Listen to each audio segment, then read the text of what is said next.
International Students panel. Um, so we'll be starting. We're just waiting like 1 more minute to make sure everyone logs in, and yeah, and then we'll start. Yeah. Since the session isn't too big, if you want to make this more interactive and turn on your videos, we would definitely appreciate that. Always nice to talk to a person rather than a black screen, of course. But yeah. All right. All right, we have 15 people. That looks like an auspicious number to start. All right, welcome everybody to the peer-to-peer panel for international students navigating internships and summer experiences like four. As I have mentioned again, international students. So this event is proudly presented by the Freeman Asian Scholars Association, the ACME Peer Advisors, with of course like tremendous and kind support from the Gordon Career Center and the Office of International Student Affairs. So like the purpose of this panel is to provide an opportunity for like upper level students to share their advice, thoughts, and wisdom about navigating summer experiences as an international students. So this event is designed to be tailored to your specific needs and like the specific concerns you have, especially in the time of like COVID-19, where everything is thrown into like a tailspin. And so it really is to like the benefit of everyone that we try hosting this panel, and especially for students, international students like me, who have no idea what is going on. So like about the structure of today, this panel will be following a bipartite structure. So we'll first open with a moderated panel with our wonderful panelists. And after hearing from our panelists, we'll proceed to our Q&A session. To ensure the smooth running of the event, we kindly request that all the attendees mute their speakers for the first section so that the panelists will be highlighted. Note that when we get to the Q&A, we will invite all attendees to we'll encourage them to like speak up and to participate. There's two ways you can do so. Like first, you can raise your hand and I'll be keeping an eye on it, or two, you can like send a question to the chat and I'll read it out loud and direct it to the panelists. All right, so I'm Quentin. I'm your moderator for today. I'm international student from class of 2022. East Asia Studies and College of Letters major. And why don't we have our like four wonderful panelists today introduce themselves?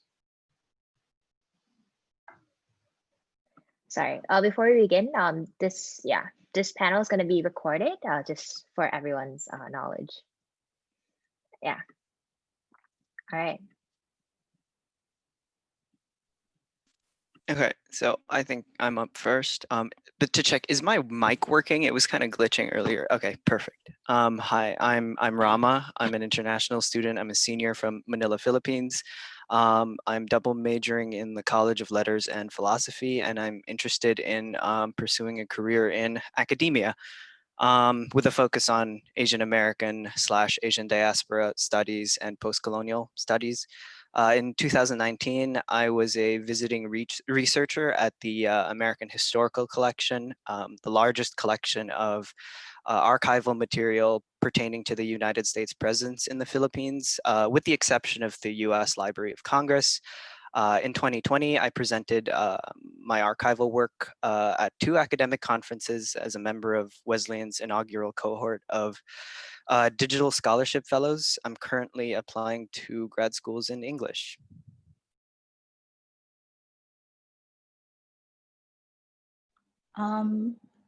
So I'm Tara. I'm also a senior. I'm a College of Social Studies major and an education minor from Singapore.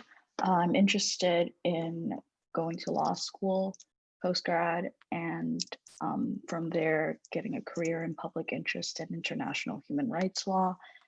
So in 2019, I interned with the International Rescue Committee and their office in New York as part of their Refugee Youth Summer Academy, which is a program that's pretty amazing and helps recently arrived refugees sort of transition into the US school system. So yeah, that is my interest. I kind of shifted from more wanting to work in education and social work into law in my junior year. And I have to talk a little bit about the classes that kind of help me make that decision later. But yeah. Thank you, Tara. So my name is Sandy. I'm currently a senior as well. I'm double majoring in the College of Social Studies and Economics. Career-wise, my most recent internship was with Analysis Group. So I worked as a summer analyst there and will be returning to Analysis Group as a full-time analyst post-graduation. Prior to this internship, though, most of my experiences were in tech. So I did UI UX research for Lazada. For those of you from Southeast Asia, you might know it. So it's an e-commerce platform. Where I did that. And then afterwards, I wanted to do a little bit more work with strategy rather than just like researching the problem. So I worked at Gojek, which is a ride hailing and delivery service also based in Southeast Asia, most prominently known in Indonesia, but they're slowly expanding to other countries. There. So happy to talk about how I got those experiences in the first place, because it was a lot of cold emails, to be very honest. But yeah. Passing it on to Sun. Yeah.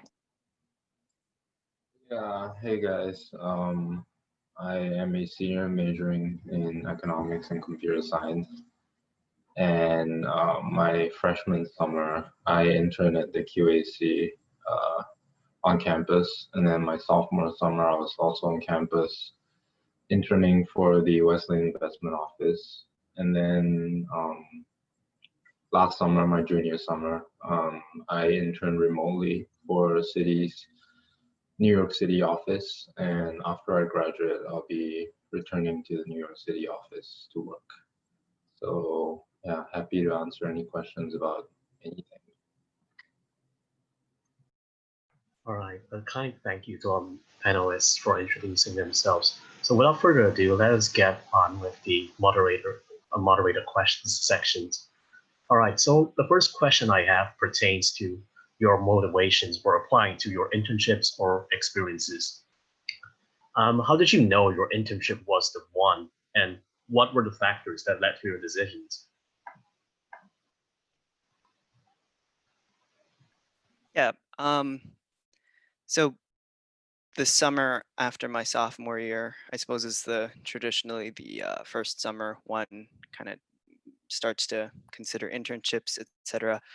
I've always, very early on in my undergraduate academic career, I think I developed an interest in academia, but I had always sort of hedged whether or not I wanted to devote like all my kind of time, especially my summers, to kind of working on grad school applications, or whether I should also at the same time consider alternative careers in the event that it doesn't pan out.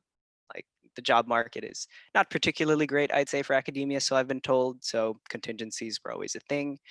And in the summer after my sophomore year, I was presented with two separate opportunities. I'd say one was the research position, the visiting research position I spoke of earlier. The other option was an internship at a publishing house, a small one based in New York.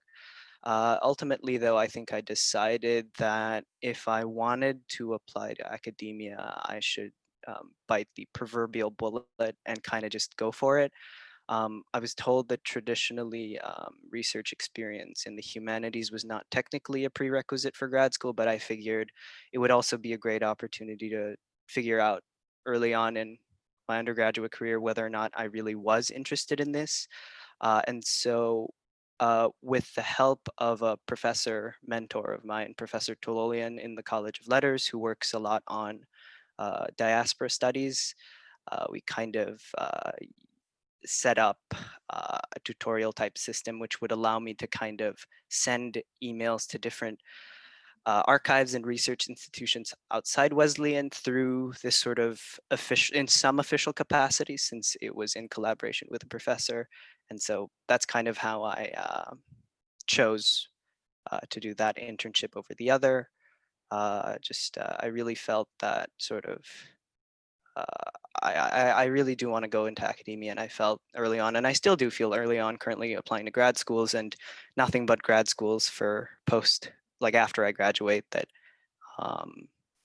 this is really the path I wanted to go down. And if it is the one I want to kind of go down, then kind of no compromises, I guess, so far was my mentality going into it? Yeah, for me, well, I came to Wesleyan partially because it had it had a reputation for public service and social justice stuff. So that was always my interest, but I really didn't know exactly what that meant in a career. So my freshman year, I was back in Singapore interning at a migration social work firm. And then going sophomore year, I thought I wanted to stay in the US and figure out careers here, but I still wasn't really sure exactly what I wanted to do. So I applied to a lot of places, like think tanks, sort of like research positions, social work things, some stuff in education. I applied to a lot of places. I only got 2 offers. One was in New Haven and one was in New York, which is the one I eventually did. And both of them were regarding working with refugees. And I found the one in New Haven because I volunteered there with the Wesleyan Refugee Project. And it's a really awesome place, IRIS, Integrated Refugee and Integrated Services. And it was a very similar program where it was providing educational services for younger children and tutoring. So I got that offer, and then I got the offer at the one in the IRC. And I chose that partially because I wanted to be in New York, partially because it was a bigger organization. It was like kind of has international reach, and I never worked for a really big organization, and honestly, still haven't other than that experience. But yeah, that's how I ended up choosing that. Yeah. Cool. I think for me at least, I think the thing that I always wanted or enjoyed doing was more of like the problem solving side of things, right? Isn't that always the case when you talk about these things? But at the same time, I was really uncertain about what I wanted to do early on. Freshman year, didn't even think about it, to be very honest. Was still convinced I was going to do engineering for a little bit, then realized that was probably the right way for me. And then I started to look at e-commerce firms because I wanted to do something in business. That was all I knew freshman year. Wanted to do something in business, didn't know anything about business, didn't know what sector it was. So I just kind of randomly applied to a lot of places. Got very lucky to get into Lazada in the first place because it was just like a random opening. Someone had just like recently quit their job, so they needed like a person basically. So that person became me freshman year. Doing UI UX research, I was like, oh, this is a cool thing. Learning about problems was cool, but I wanted to do more of like, oh, how do we solve those problems? So that's how I kind of narrowed my focus from just like, oh, I want to do something in business to, oh, I wanted to do something in strategy in business, right? So with that narrowing, I started looking at internship experiences in strategy. But with strategy work, a lot of times the prerequisite is that you need to have some sort of like work experience, whether or not it be like in consulting or like, I don't know how people expect you to have like so much experience beforehand, right? And so what I ended up doing was looking at smaller firms because I knew that as a startup, you have a higher chance of going to like strategy sector. And that's how I kind of got into Gojek because at the time I wanted to be in Bangkok for summer that year. And so they were expanding. So they were really small at the time. And so their strategy work was quite interesting because it was tailored towards growth. I can talk about that more after. And so after doing the strategy work, I was like, okay, this is cool, but I don't want to just limit my options to smaller startup firms because I don't know if it's like a very good career trajectory kind of thing after you start off, right? And so I that's how I kind of got into consulting because it was basically very similar to strategy, but in a broader context across different industries. And that's how I kind of settled in consulting and went for it in junior year. Went for it in junior year and then applied to so many places, got rejected from so many places, and kind of got lucky with analysis group because they did on-campus recruiting, which helped a lot for me. Interviewed and got the internship there. I think I kind of just taking it step by step is what I kind of did, and slowly narrowing down the focus from broad to a smaller, more digestible portion was how that helped me decide on my career trajectory wise. Yeah. So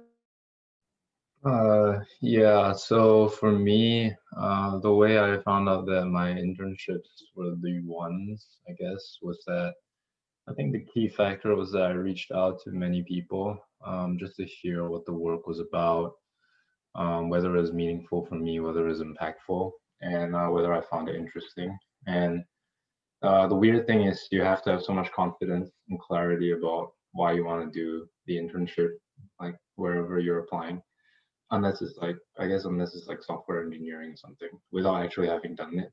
So that was how I overcame that issue of feeling like I was just making things up as I was going. Yeah, and some of the other factors, I guess, was personally like why QAC, for example, was just that I like the work, which is like there's a lot of code stuff. It's very technical, somewhat quantitative. So that was interesting to me. But I think for most people, there are a lot of very interesting things. So interest shouldn't be a problem. But if you're like totally not interested in it, then just don't apply because like that generally doesn't turn out well. Like internships, like you don't want to waste your time, right? Because you only have a few opportunities to intern. So definitely only apply for stuff you're interested in. But definitely a big part for me was that I was interested in all the things that I did. And for City especially, I definitely didn't know as much about what the work was about. So I tried to reach out to like a lot of the alum there, and they were really helpful. And even then, I still didn't really have a good idea about what the work was. It was only during the internship where I got a much clearer picture about what the work was going to be and like what the lifestyle, what the what the pace of work was going to be like, and all that stuff, like the kinds of desks that you can choose, the kind of work that you can choose while working there. So I guess don't be worried if you don't know for sure if something is for you, and maybe you should be worried if you're like 100% sure about something as well, because it might turn out to be slightly different than what you expect. Yeah.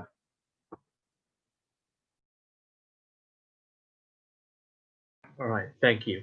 My next question for the panelists is as follows. Can you tell us more about your internship experiences? Like, what was the typical day like? What did you enjoy the most or least about your summer experience or internships? Yeah, I love making analogies to things I know absolutely nothing about. And the analogy for archive work I'd make would be it's kind of like being in this wonderful thrift shop of old documents and you never really quite know what you're going to get. And so very early on in the project, I was there for 3 months. I had like an all access pass and everyone was like, what's this? Like I think I have a youthful face even by kind of Filipino standards. So people were like, what's this dude going, he's traipsing around the archives, sort of, he looks like an undergrad or like a student, but why does he have access anyway? So the first few months I kind of didn't know what I was looking for. I knew I wanted to do research on something interesting that I could use for the fellowship where I would later present the work at the conferences for. And so the day-to-day really early on consisted of kind of just like browsing through these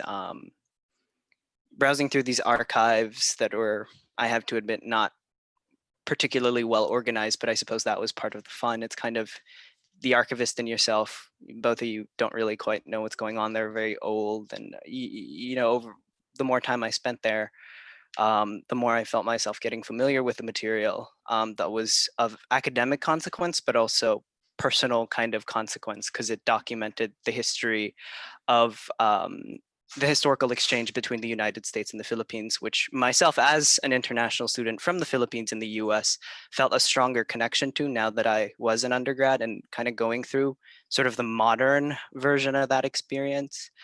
And midway through kind of the visiting researcher time period, I sort of centered on this collection of texts, which were general English language general interest periodicals from this period of transitional independence in Philippine history. I won't bore you with the details that you might not find particularly interesting, but when I found that, the work largely consisted of digitizing this previously undigitized material and collaborating with another digital scholarship fellow who was on the tech side of things. And we kind of worked together to formulate this research project, which compared the political and non-political discourse within these previously undigitized texts. And yeah, after that, we sort of presented our work at two conferences, the first ever Connecticut Digital Humanities Conference, which was in February, if I'm not mistaken, February of 2020, and the Northeast Regional Computing Program Annual Conference, which was in June of this year. And I think the main takeaway I had from that experience was sort of, it was a confirmation largely of the fact that I personally wanted to get into academia and that I knew this path was from me.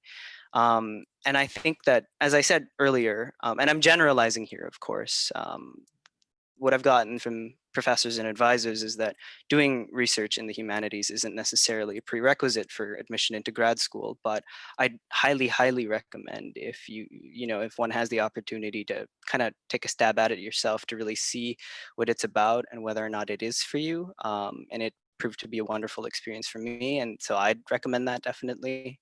But yeah. Sorry I cut up for a while, but so the day-to-day at my job was pretty unique because it was working in a school setting. So I actually didn't work full-time in person. I worked 4 hours a day in the afternoon shift.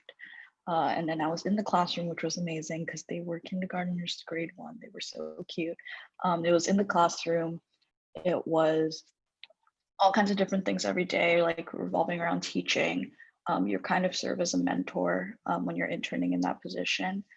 And then on Fridays, we would take the kids for a field trip. And then outside of being in the classroom, there would be a lot of various miscellaneous things that is probably a big takeaway from that experience is when you work at a nonprofit, a lot of times you're going to be doing things that don't necessarily seem like they should be in your job scope, but they are just because that's the nature of the job and the lack of resources a lot of nonprofits have. So the day-to-day was like really, really enjoyable. I honestly think even now that I've gotten more experiences, maybe more directly related to human rights law, that was probably still the best job I've ever had. You make so many connections with little kids and you learn a lot about the refugee crisis through people's lived experiences, which I thought was a really, really good complement to being at Wesleyan, which can be such a bubble. You're just learning about things in the abstract all the time. It was also very taxing because it's really hard to make connections with people and feel like you want to be continuously helping someone and not knowing what you can do. So an example was, and this is a little bit why I started shifting towards looking at legal work, was when one of the kids was facing like eviction, and it was like a 6-year-old. So you're caught into this thing of you're just trying to be their teacher. You're also trying to give them proper emotional and social emotional tools to get through something like that. And at the same time, you also have to go home at the end of the day and not just sit there and dwell on it and allow yourself to get too connected, because that's not productive for anyone. So yeah, I enjoyed it a lot. The least enjoyable thing was probably just tiring, being the tiredness of the emotional strain of going through that every week. And then also leaving was really, really hard because they were really the best. They gave me a little gift and I still have it in my room, but yeah. I feel like my experiences are on the opposite side of the spectrum from Tara's, because Tara is doing like one-on-one like contributions, and then kind of I'm low-key selling out a little bit. So my my consulting internship, I worked for a pharmaceutical. Like the case I was working on was a pharmaceutical company. Never did anything pharma, so I was like, oh, this is new. My internship experience was a lot of Zooming, so I think Zoom fatigue is definitely real, in a sense of like you just like go into meetings and you get tasks. Yeah, and because I was an analyst, I did a lot of data crunching basically. and I was coding and I was data crunching and I was doing all sorts of things I thought I knew how to do. But it was actually very beneficial because analysis group really trains you with all you need to know, and there's always resources for you to learn from. So I think the most important skill set that you need for like consulting is probably like picking up new skills in a timely manner, and also just being open-minded to learn a little bit more as you go on. So yeah, I don't think my day-to-day is interesting at all. Oh, maybe, arguably. It was just like a lot of data crunching, a lot of meetings, a lot of synthesizing. But honestly, I really enjoyed it because the numbers and making graphs and synthesizing information was very it was very interesting for me. Like I definitely learned a lot and I can see myself doing it a little bit more. Maybe towards less on pharma and more on something else next time. But yeah. Soon, please. Yeah, so I guess for me, I knew the internship was the one, I guess based off of the people I met and the work I was doing. For one, there was a lot of choice in terms of what you wanted to do actually when you start out. So when you start out, it's like a 2-year program where you basically do a bunch of rotations on different parts of the business, and the business is really, really broad. So there are some parts of the business where you're basically looking at just world affairs from a how will this affect like financial stability, like global financial systems perspective. And like for example, like like you would be looking at I don't know, like the war in Azerbaijan, which recently ended, and thinking about regional geopolitics and how that might affect the Turkish lira, which hasn't been doing so well. And Erdogan actually fired his son-in-law, actually, who was the bank, like the guy in charge of the bank. Yeah, like so how it affect like the Turkish lira and the Russian ruble. So it's a lot broader than I expected, and that's always interesting. Like it's not just numbers and finance, not just like literally just currencies, but also like the countries behind the currencies. It's not just companies, it's not just debt, but like the things underpinning the debt. Like for example, there's like asset-backed securities, which are basically to do with the amount of Americans buying new homes. So like when you think about like whether Americans are going to buy new homes, like whether college debt is going to be canceled, and how that process will lead to more Americans buying homes, and like whether you can model that, it's all interesting problems, I think. And I guess that's how I knew. Another way I knew was that the people there were really nice. So it was a lot of Zoom, but yeah, I was actually Zooming from Singapore. So I was up until like maybe 5, 6 a.m. And sometimes I would like take the train in the morning, basically, after I was done, like the first train in the morning. So yeah, yeah, so it was really tiring, but like I met a lot of very cool people from all around the world. And I think it was just really nice. The vibe was really like everyone in this company is out to help you if you ask. It was very friendly, like they really want to help you learn and grow, and that was their approach towards training new people. So I think that was those were the few reasons. And I guess another one which is relevant for international students is that city is global. So if you have any visa issues, they can just relocate you, I believe. Yeah, so it's a lot better than I think other places where you might be geographically limited to the US if you want to like stay on in the future. So those were the factors. All right, thank you. Now let's consider the subject of networking. So what role did networking play in your process? And like related to that, what resources did you use in finding your respective experiences or internships? Networking for me was undeniably an integral part of the process. For me, primarily, that network consisted of resources here at Wesleyan, specifically professors. I think one thing that makes Wesleyan shine as a small liberal arts institution is the fact that professors here, I feel, and maybe, we've heard this all the time, but it's really to the point that it's become somewhat of a cliche, but it's a cliche I really do believe, is that professors here care a great deal about their students, whether that's just the culture here or a product of our smaller size. Whatever the case, it is the case. I do believe that. So professors were my primary network early on at Wesleyan, sort of taking classes in many different disciplines. You slowly build that network. Professors remember your name, especially if you make an effort to kind of stand out in class.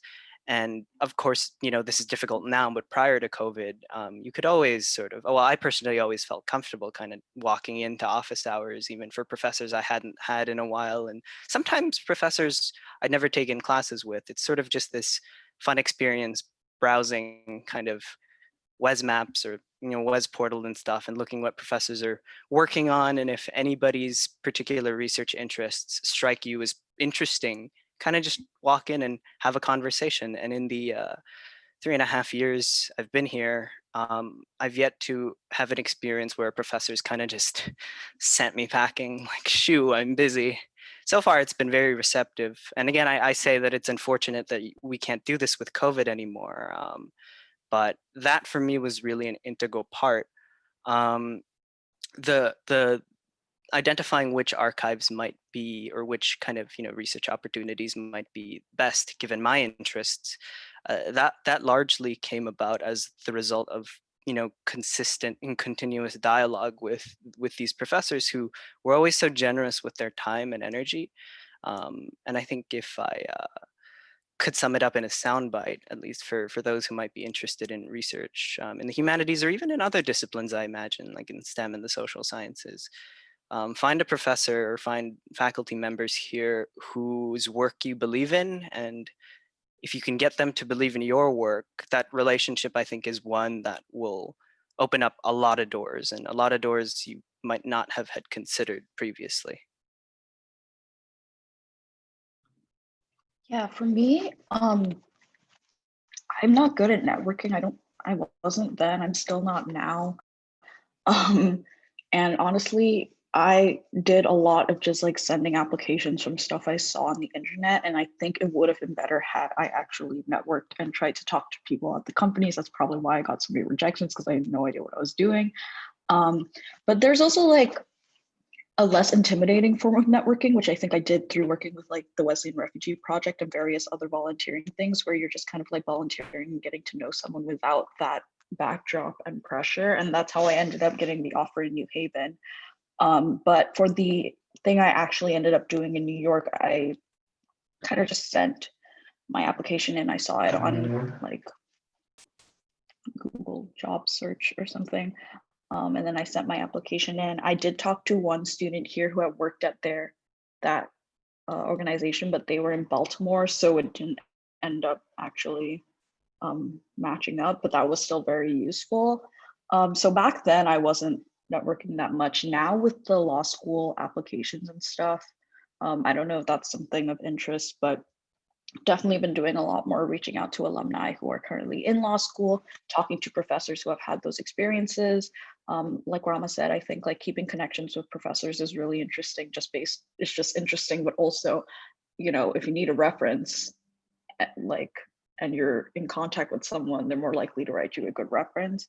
And a lot of professors here are just really interested in your life and like what you have to say about certain things. One of my references, like over the summer, we would just email about COVID because he taught me a gov class about global trends. So we would just be emailing about COVID and stuff. And then he wrote my reference and he was super happy to do it.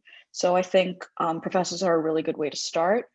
I also had a class specifically on human rights advocacy, and that professor also wrote me a reference, and he's also been just generally a really amazing mentor, because that is the field I want to go in. So I think that's a really good place to start if it's intimidating to you as it was for me.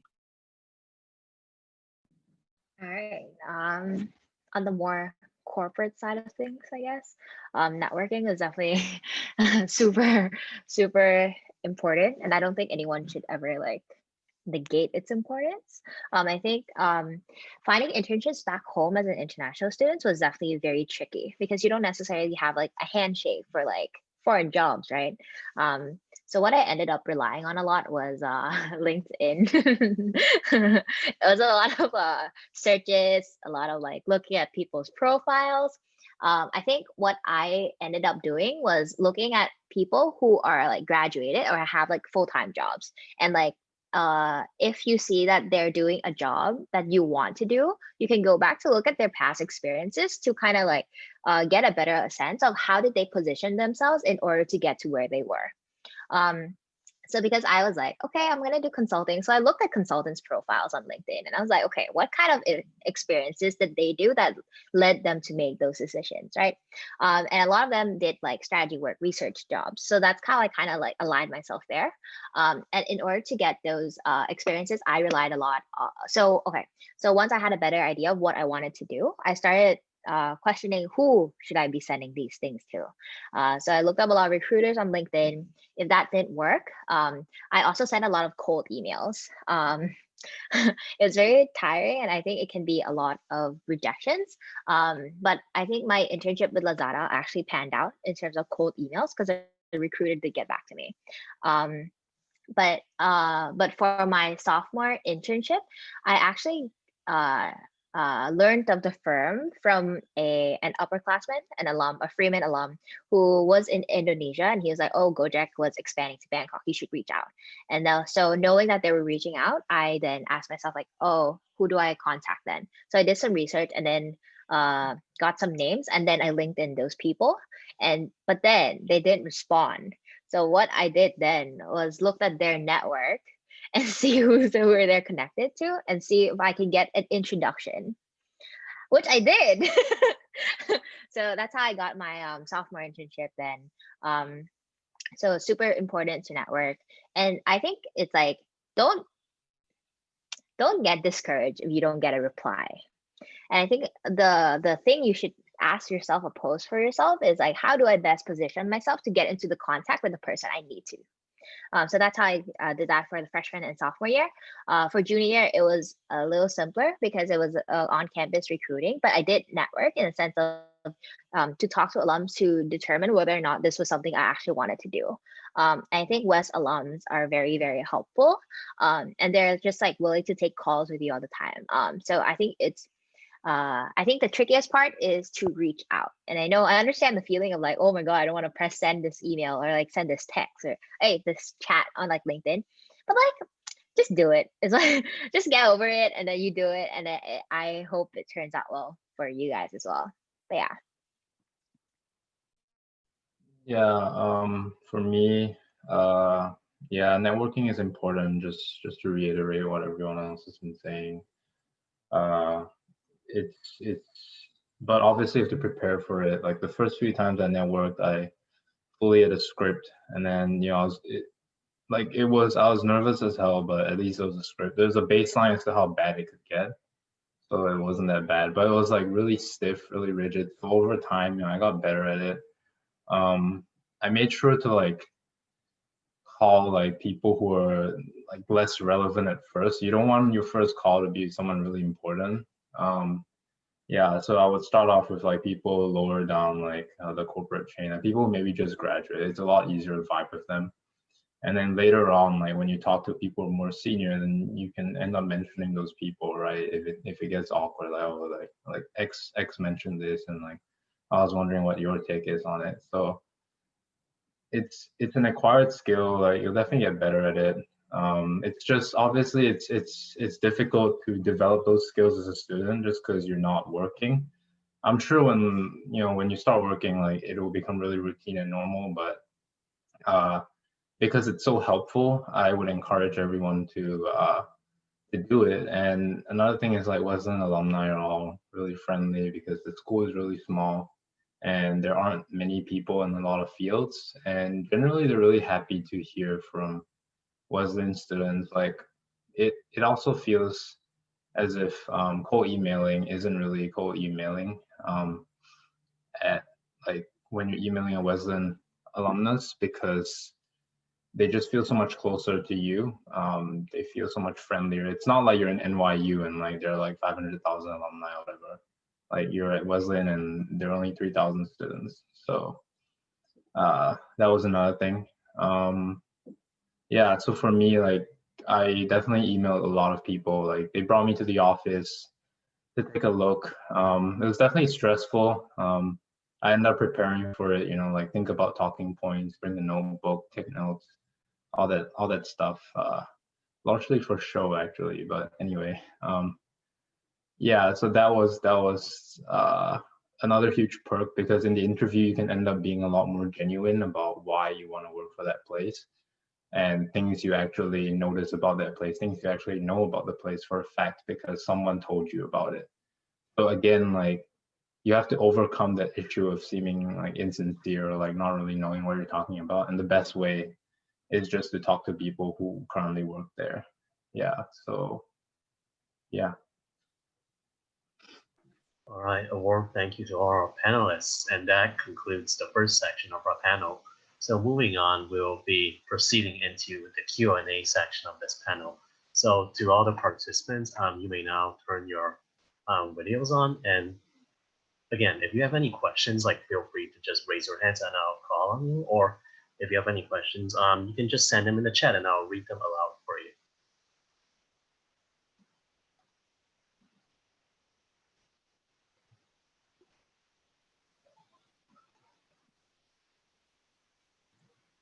Mhm.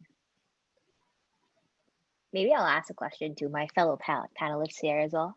So I think for me, like the whole recruiting process was like this long blob of stressful times.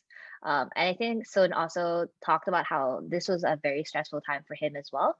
And maybe Sun, can you elaborate a little bit more on like why were you stressed, what you did to cope with it, and how do you kind of like just get through it basically? For me, it was stressful because you never know what the outcome is going to be like. But I try to not let it get to me. Try to have like things to constantly be doing, so I wouldn't be like second guessing myself. Like, because ultimately it doesn't really help you. Like if you second guess yourself, yeah, you know your weaknesses are maybe like a little better, but like it doesn't help you. So I tried to focus more on like improving my skills and preparing, because that was what I thought was the only thing that could help me. Like if I got the job, then I would stop having to worry about these things, and I can go on with my day-to-day life. And I guess it's just my way of dealing with things, in that I try to avoid thinking about it too much, because in my head it's like the more you think about it, the worse it gets. You throw yourself in a nervous spiral and stuff like that. So that was it for me. And also the recruiting process was a bit earlier, and definitely not during a pandemic, so that was definitely helpful for me, because it was a regular process. And also another thing was, before my interviews, like sometimes I would try to speak to some of the people I networked with, and they would be really reassuring, and it would reaffirm that I was able to talk to like people who work at the company very regularly and normally.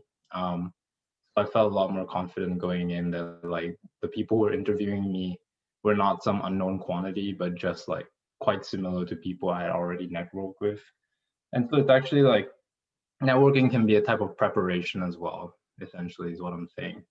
In that, like, while you're interviewing them about their company, they're also interviewing you about like what the kind of person you're like. And it just trains your ability to I guess your soft skills, your ability to just strike a conversation about anything. um yeah. Oh, and also I watch a lot of talk shows, because talk shows help you with just making the conversation flow more smoothly, because like you always wonder how they do it, right?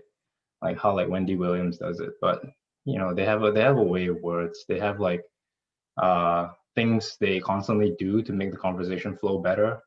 And yeah, I did like mouth exercises and stuff like that, so I wouldn't like choke up in the middle of my speech. And I also thought of it almost like acting, in a sense. You're like, an interview is like almost like you're acting in a play as someone who is qualified for the job.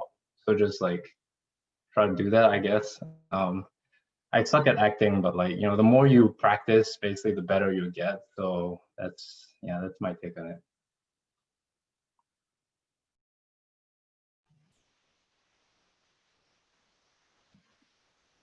All right. Valerie? Yeah. Hi. I'm sorry I came in midways. I had a theater class earlier. So I guess I have one question. So how does your internship experience kind of relate to or help your academia or your the thing you're studying at school, and how does your studying differ from before you get an internship and after you get an internship? And also I have a small sub question for students who are in the CSS major, because I'm thinking about doing it, but I'm also worrying, I don't know, when you get to the workplace, isn't it because CSS always felt to me very detached from the actual workplace, because it's studying history, and even history of economics not applied in the actual world. So I'm just wondering. Yeah. I'll start off and then Tara can supplement. Okay, so basically, I'll probably focus your question on the CSS specific part of things. I think CSS itself is actually a pretty marketable major, in the sense that you can frame it in a way that it allows you to learn it allows you to learn a lot of information in a very short amount of time and construct an argument for it. And I think in the workplace, communication skills are definitely valued no matter what industry you go into. And so because of this, it can definitely play to your advantage. If you so allow it to be, because CSS is quite tangibly okay, you read so many pages and you write and then you argue in class. You do this every single week, so I think you do get better from it. I wouldn't say that you should ever restrict yourself from oh, I don't think this major is not going to help me or benefit me in the future, because it won't help you in the future. But I think every major has the skills that they offer, and I think learning to adapt to new information is probably one thing that CSS offers. And I'll pass it on to Tara and to see if she agrees there. But yeah, that's my take on it. Yeah, just quickly, what was the first part of your question? Sorry, my audio cut off before you said the CSS part. It's just how does your internship experience change your academia and your studying experience at school? Okay, yeah, I agree with Sandy, but I probably went more into the other end. So when I was doing CSS sophomore year, I had a lot of mixed feelings about it, just by the nature of what you're studying, and it's very Eurocentric and all that.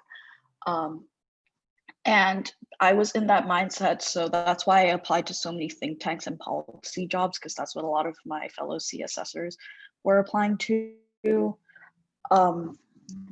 And then I ended up doing this education thing, and I think it does definitely relate. There's a lot of skills you get, just with critical thinking, being a part of a community, understanding wider social structures. And then after that, my internship, I went kind of to the opposite end of the CSS, where I got very much more into post-colonial studies and liberation studies, as a result of working with refugees and international human rights abuses and things like that.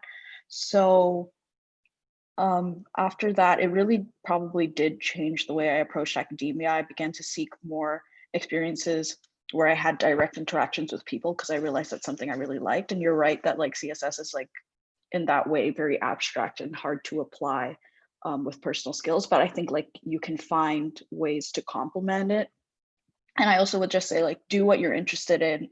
I know this is not the case for a lot of other jobs, because in the US on your visa, you have to have a job that directly relates to your major. And that was kind of something I was worried about, because I was going into education.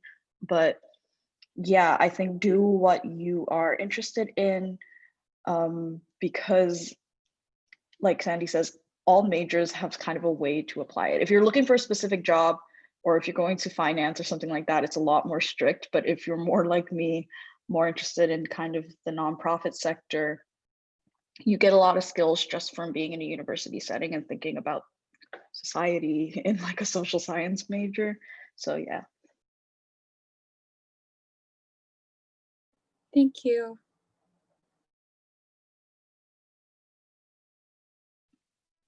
Any other questions? Yes, go ahead, Diana. Diana? Hey, hey. Hey.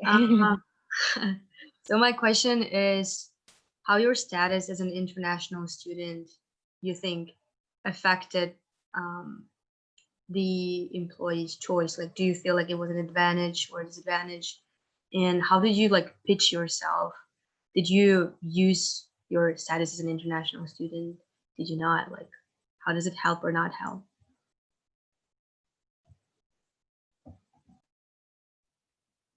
I can start off actually. So depending on the field, right? Because I'm doing consulting. Um, and because of that, being an international student is a little bit of a disadvantage because you can't apply to like smaller consulting firms. You can only go for big firms that would sponsor your visa, basically. So it was like kind of like all out or nothing, like get into a big firm in the US or go home, right? So I think that was definitely a disadvantage. It wasn't as pleasant when you like saw a firm that, oh, like you really like or you see a position that's like, oh, I'm actually super interested in this, but you can't apply because they won't sponsor. So I think those are definitely the downfalls of things. But I think being international students, you do pose this like new perspective, so to say, of like, okay, like you're able to adapt to a new country, and I think because of that, you kind of know how to adapt to new situations in a way. So I guess you could always frame it that way. But I personally feel like you shouldn't let like being international define you too much, or like let it allow you to like prohibit what you want to do, so yeah. I wouldn't say like focus on it too much.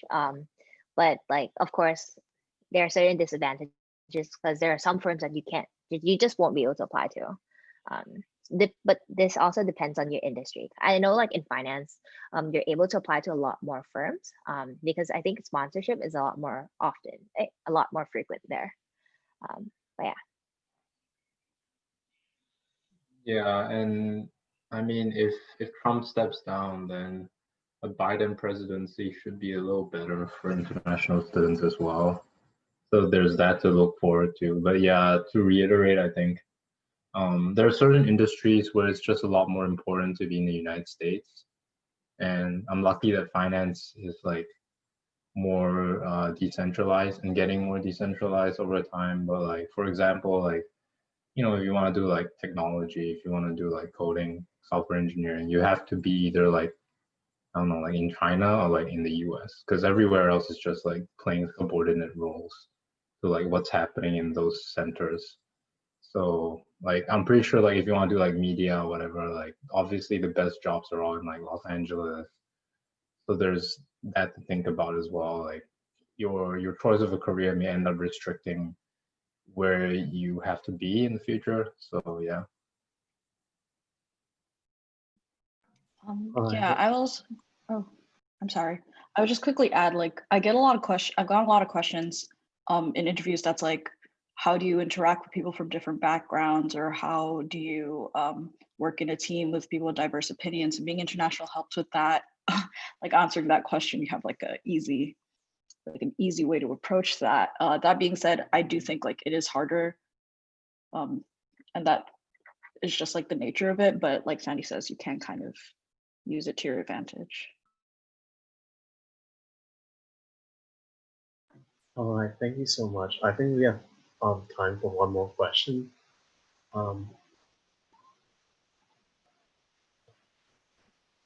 Any takers? Maybe. Hopefully. Okay. If not, we could also just ask our panelists to give final words of advice? What would you have done differently if you were to, or what you wish you knew, I guess, for like career stuff? Actually, I have a question. Oh, go ahead. So I've been considering graduate school for a while, and I was wondering if I were to go to grad school and say apply to a master's plus PhD program, how would I go about planning my college semesters to prepare for that? I guess I could take that question. Thank you, Amy. I think the first step would be identifying what discipline you want to pursue graduate studies in. And that sounds like a straightforward question, but I think especially for the humanities and the social sciences, the question of what discipline and what department, especially for interdisciplinary majors at Wesleyan, like the COL and the CSS, it would be identifying what discipline. I think the second step would be identifying whether or not the program you're applying to does the MA and the PhD separate, or in the case of most humanities disciplines, you do a coterminal MA. So basically you apply straight to the PhD program. After 2 years, they administer general exams, and after you complete the full PhD, you're awarded the MA after. So you kind of do it at the same time. After you've kind of answered these questions, identifying, as we said earlier, you weren't here earlier, the importance of faculty members that you can look to for mentorship. And then afterwards, sort of beginning the process of figuring out what within the discipline your particular interests are, whether or not there are opportunities on campus or off campus to do some work to dip your toes in, both for experience and also to really figure out for yourself whether or not this is the life you want to go and live. I guess it is a commitment. Applying to grad schools is not fun. And if you realize that you don't really want to do this sort of work, then it might not be the best idea to kind of want to go into a program where you'll have to devote half a decade essentially to this kind of work. But speaking from experience, I'm in the process of applying to grad schools now, and writing a writing sample, drafting a personal statement, all that stuff. It's just reinforced kind of the fact that I really want to do what I'm doing. And so I guess those are the general processes. Again, it differs from discipline to discipline, but I think those are the general sort of rules. At the end of the day, you want to find something that you will be doing for the rest of your life, I think, especially for academia, because it's quite difficult, I think, to switch discipline and specialization if the further invested you are.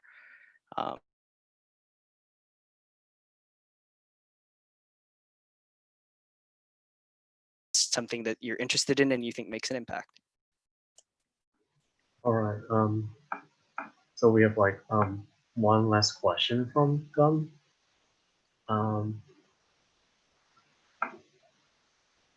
So yeah, talking about the future. All right. So I guess to like wrap things all out, yeah, I guess we'll conclude with this final question. I realize is going like over time for some people. Like I'm in another class right now, but like yeah, like talking about the future. What are your plans regarding going back to your home country or staying in the U.S. or something in the coming years? I am open to going anywhere.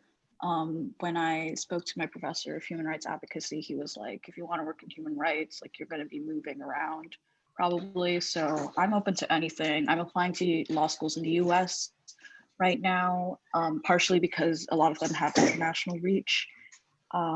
So yeah. I think for me, I'm planning to work in consulting for 2 to 3 years. Hopefully get to go home and maybe start a startup. We'll see. Or get an MBA and then go home. So I feel like for me, at least, I think I do see myself going back home in like the next like 5 to 6 years. Mostly due to like family reasons, as well as just like miss being home, honestly. But yeah.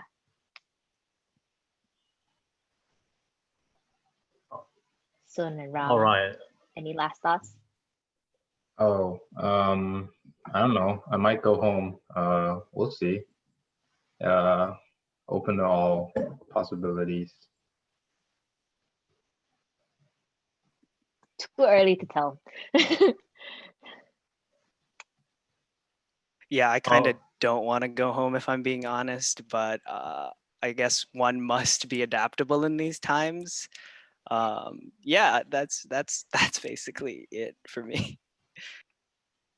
All right, and thank you so much. And with that, that wraps up like the panel for today. Like once again, thank you so much to you all for like showing up, and like a special thanks to the GCC and the Office of International Study Student Affairs, like for making all of this possible. Like these times are like I'm not gonna end with like some cliche or anything, but like these times are like super tough. Like it's not easy. Like finding an internship itself is not easy. It's a load of like work, but like I hope this like panel has been like at least of some help to you all. And yeah, like good luck with the rest of your semester, and we'll see you again.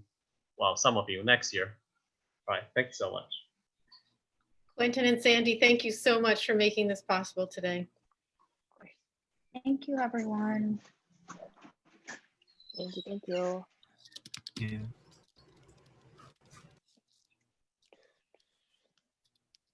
Thank you, panelists as well. But they gone left. All right. I think you guys did very well. Thank you. We're just in the background, you know, looking and kind of